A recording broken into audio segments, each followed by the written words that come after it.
todos e a todas. Hoje nós vamos falar um pouco sobre o magnetismo, que é a ciência irmã do espiritismo, né? Para a gente começar a falar, vou iniciar aqui um compartilhamento de tela para que a gente possa ir discutindo o material que eu preparei dos slides. Então, compartilhar a tela.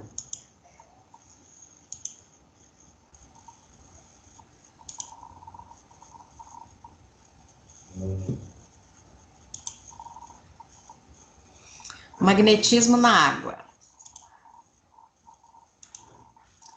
O Allan Kardec, ele definiu o magnetismo e o espiritismo como ciências irmãs, como nós podemos confirmar no texto que ele publicou na Revista Espírita, que diz o seguinte: o espiritismo liga-se ao magnetismo por laços íntimos, considerando que essas duas ciências são solidárias entre si.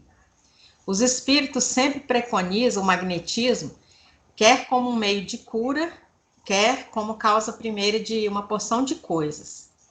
Defendem a sua causa e vêm prestar-lhe apoio contra os seus inimigos. Os fenômenos espíritas têm aberto os olhos de muitas pessoas, que ao mesmo tempo aderem ao magnetismo. Tudo prova, no rápido desenvolvimento do espiritismo, que logo ele terá direito de cidadania.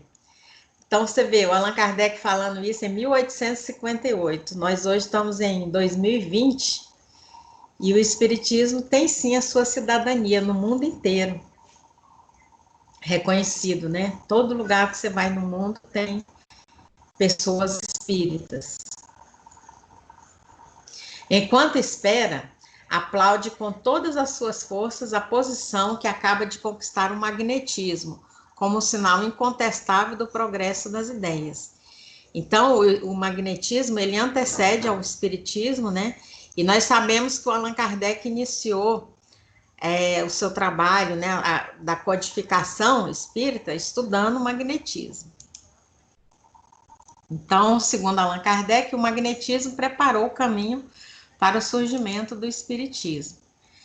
E o rápido progresso dessa última doutrina se deve incontestavelmente à vulgarização das ideias sobre a primeira, que é o magnetismo.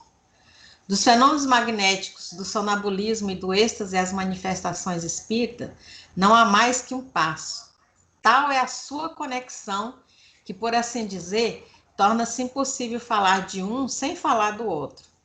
Se tivéssemos de ficar fora da ciência magnética, nosso quadro seria incompleto e poderíamos ser considerados um professor de física que se abstivesse de falar da luz. Todavia, como entre nós o magnetismo já possui órgãos especiais justamente acreditados, seria supérfluo insistirmos sobre um assunto que é tratado com tanta superioridade de talento e de experiência.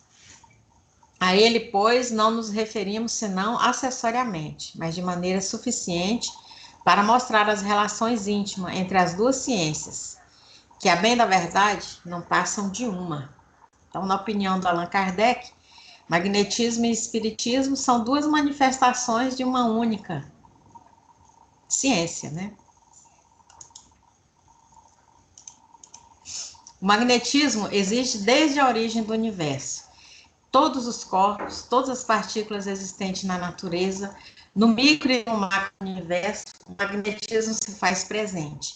E é através desse fluido elétrico que todos nós, os seres pensantes, se atraem ou se repelem, se influenciando mutuamente de acordo com suas emoções, pensamentos e sentimentos. Desde os mais remotos registros antropológicos e sociológicos, podemos observar a utilização do magnetismo como método de cura, fortalecimento orgânico e fisiológico, e também como forma de conservação de corpos, como, por exemplo, o comportamento mortuário das antigas civilizações com os embalsamentos de cadáveres.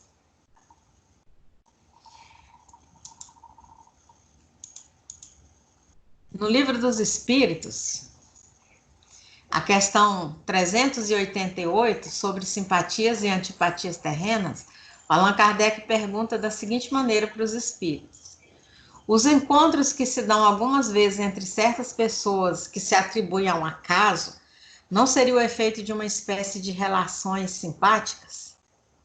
E os espíritos respondem, né? Há entre os seres pensantes ligações que ainda não conheceis. O magnetismo é a bússola dessa ciência, que mais tarde compreendereis melhor. Então, existem vários tipos de magnetismo. O magnetismo mineral, que a gente conhece, um ímã, né? Uma pedra mineral, aquele imã que a gente coloca na geladeira. Tem o magnetismo vegetal também, das plantas, o animal, o hominal e o espiritual.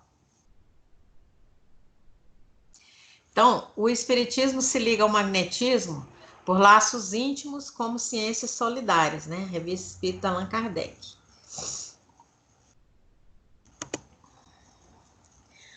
O magnetismo mineral, ele é muito conhecido e estudado na física. Muito menos estudado é o magnetismo animal, né? Esse magnetismo espiritual, que é o que a gente vai tentar focar aqui. Mas antes, vamos entender o que seria o magnetismo mineral, o que é magnetismo de forma geral. Porque o André Luiz, ele coloca a analogia entre os vários tipos de magnetismo, dizendo que a sua fonte é única e é corrente elétrica. Então, olha só, a origem do magnetismo mineral, né?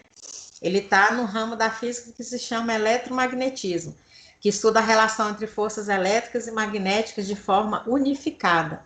Então, a teoria da eletricidade e do magnetismo já é unificada, por isso que a gente chama de eletromagnetismo.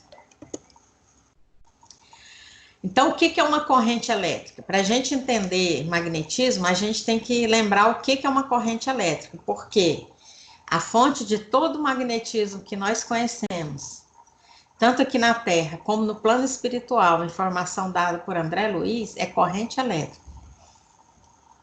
Então, uma corrente elétrica nada mais é do que uma carga se movimentando. Então, você imagina o elétron, que é uma carga elétrica, girando em torno do núcleo do átomo. Como ele não está parado, ele está girando, então ele é uma carga em movimento. Portanto, é uma corrente elétrica. Tá certo? Então, por que a pedra chamada ímã, né, que é a magnetita, ela tem a propriedade de ímã e outros materiais não? O meu lápis, minha caneta e tal. Então, isso aí, para a gente entender, a gente tem que estudar como que esses átomos são formados. Porque o átomo, ele tem um núcleo que tem prótons e elétrons, prótons e nêutrons, perdão, no seu núcleo, e em torno dele fica girando elétrons. A quantidade de elétrons que tem na maioria dos materiais, elas resultam numa corrente líquida zero, porque você tem elétrons se deslocando no sentido horário e elétrons se deslocando no sentido anti-horário, então se anulam. Alguns tipos de átomo, eles possuem elétrons na última camada que não tem elétrons se contrapropagando a eles, por isso gera uma corrente líquida diferente de zero. Esses materiais é que são chamados magnetitas, os ímãs. Então, olha só, corrente elétrica é a fonte de magnetismo, até agora por nós conhecido na Terra. Então, uma corrente elétrica, ela gera um campo magnético, correto? Corrente elétrica. No plano espiritual, a fonte de todo o magnetismo que existe também é corrente elétrica, informação nos dada por André Luiz no livro Mecanismo da Mediunidade. Então, na mesma condição, a gente tem que entender a corrente mental como corrente de natureza elétrica.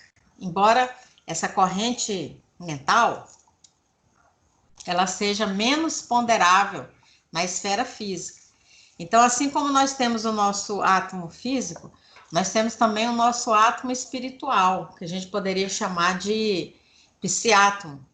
E esse átomo é constituído novamente, igualmente, né, de prótons e nêutrons, que a gente poderia chamar de percepton e intelecton, que ficam aqui no núcleo dele, E os elétrons espirituais que giram em torno do átomo, né, do psiátomo, poderíamos chamar de bíon, né? O Hernani Guimarães chamou de bíon por quê? Porque o elétron girando em torno de um átomo físico, ele gera um campo magnético. Portanto, o elétron espiritual, o bíon, girando em torno do psiátomo, ele vai gerar um campo biomagnético. O magnetismo mineral, então, ele é bastante explorado pela física e muito menos estudado e observado é o magnetismo animal, apesar dos trabalhos clássicos de Mesmer e outros, tantos que citam fatos e eventos e aventam hipóteses, mas cientificamente não chegaram a uma conclusão exata e retocável. Por isso foi difícil de ser assimilado pela ciência tradicional. Mas não por isso deixou de existir, porque, como nós já falamos, o magnetismo existe desde a mais remota era da humanidade. Os ímãs possuem a propriedade de atrair o ferro, da mesma maneira, no corpo humano, há partes definidas que também parecem atrair certas ondas vibratórias que a criatura fica apta a sentir e descrever.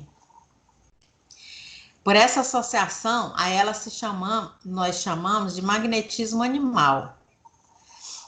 Então, veja bem, a pedra, né, ela tem a propriedade de atrair o ferro. Certas criaturas, né, têm aptidões para sentir certas ondas, sentir essas sensações paranormais, né, que algumas pessoas têm. Isso aí é um magnetismo animal, que seria o efeito da mediunidade, né? Ao magnetismo humano, então, a gente pode atribuir o nome da faculdade mediúnica, capacidade mediúnica. Sendo a corrente elétrica a fonte de magnetismo, tanto quanto a corrente mental, e sendo o nosso corpo físico formado de átomos, que contém elétrons em movimento, e nosso corpo espiritual formado de psiátomos com bíons em movimentos, então nosso corpo psicossomático é um imenso campo magnético. Imagina aqui nessa figura um homem, né? Se a gente pudesse ver em torno de nós, nós temos essas linhas de campo. Claro que iremos nos deter aqui no estudo do magnetismo gerado pela corrente mental, porque o nosso corpo físico, ele tem, né, formado também de átomos, ele tem o seu campo próprio. Mas é o espírito que pensa, é ele que é o dínamo complexo que se verifica a transubstanciação do trabalho psicofísico em forças mento-eletromagnéticas. Forças essas que guardam consigo no laboratório das células, em que circulam e se harmonizam, ou se desarmonizam. A propriedade de agentes emissores e receptores, conservadores e regeneradores de energia. Então, nesse sentido, né, sabendo que por imposição da nossa vontade, a nossa mente, o pensamento que nós emitimos, ele tem uma propriedade magnética, nós temos, vamos falar um pouco sobre o magnetismo da água, ou seja, o nosso magnetismo, né, humano, animal, transferido à água, o que ele é capaz de fazer na água, que é a nossa famosa água fluidificada do centro. Nós levamos nossa garrafinha para o centro espírita, para magnetizar, etc. O que essa magnetização humana provoca na água? Que propriedades ela é capaz de modificar? Muitas delas. Aqui nós vamos falar rapidamente numa propriedade que se chama tensão superficial da água. O que é a tensão superficial da água? Olha só, gente. A água, ela é formada por duas moléculas de oxigênio e uma de hidrogênio. É o famoso H2O. Tá certo? Todos nós sabemos. Então, a água é formada pelo agrupamento de dois átomos de hidrogênio e um de oxigênio. O arranjo desses átomos no espaço, com disposição não linear das ligações, que a gente chama de pontes de hidrogênio, né, que é a ligação do hidrogênio com o oxigênio, estabelece zonas positivas e negativas na molécula da água, que assim forma um ângulo de 104,5 graus, garantindo propriedades intrínsecas e fundamentais à vida. Devido a essa polaridade, as moléculas de água se organizam através da atração mantida entre polos opostos, né? Que é o mais e o menos entre moléculas distintas. Isso permite uma forte atração denominada coesão molecular, que no estado líquido dessa substância promove uma alta tensão superficial.